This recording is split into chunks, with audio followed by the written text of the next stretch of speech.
نفرتیں ہیں، جھگڑے ہیں، اختلافات ہیں، اللہ اکبر، خود غرضی کا ماحول ہے، کوئی مر رہا ہے تو اس کے جنازے میں جانے کی ہمیں توفیق نہیں ہے، جبکہ اللہ کے رسول علیہ السلام فرماتے ہیں مسلمانوں کے جنازے میں جایا کرو، جب تم اس کے جنازے میں جاتے ہو تو جو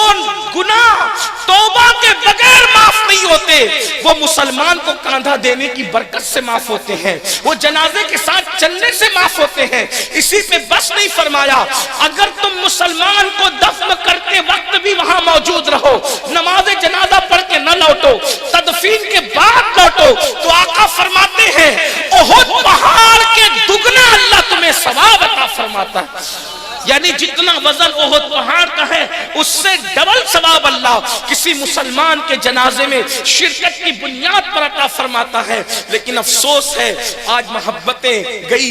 بزرگوں نے کہا تھا قیامت کے قریب پھولوں سے خوشبو جائے گی،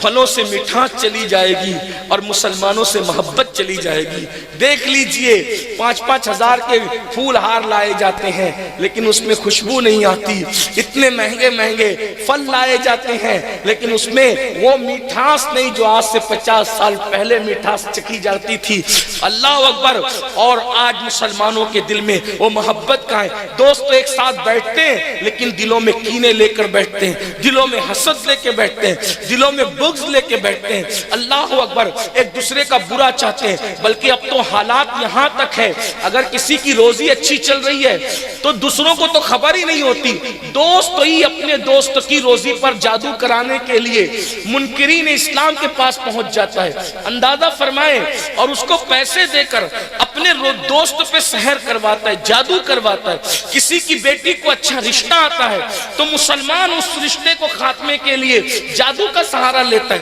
کسی کے یہاں بیٹے ہی بیٹے پیدا ہوتے ہیں تو بھی جادو کا سہارا لیا جاتا ہے۔ آج جادو اتنا عام ہو گیا، مسلمان کہلانے والے جادو کرنے کرانے لگے، حالانکہ شب برات میں بھی جادو کرنے کرانے والوں کی مغفرت اور بخشش نہیں ہے، یہ صرف حسد کی وجہ سے، اور عورتوں میں یہ چیزیں زیادہ پائی جاتی ہے۔ فرمایا گیا جو جادو کرے گا اور کرائے گا مرتے وقت اس کی زبان پہ کلمہ نہیں آئے گا، بلکہ معاذ اللہ بزرگوں نے فرمایا ڈر ہے کہ وہ مرے گا تو کفر پر مرے گا۔ یہ نفرتوں کی وجہ سے ہے، یہ حسد کی وجہ سے ہے، یہ بغض کی وجہ سے ہے۔ اس لیے محبتوں کو عام کرو، پیار کو عام کرو، نفرتوں کا خاتمہ کرو، اس لیے کہ محبتیں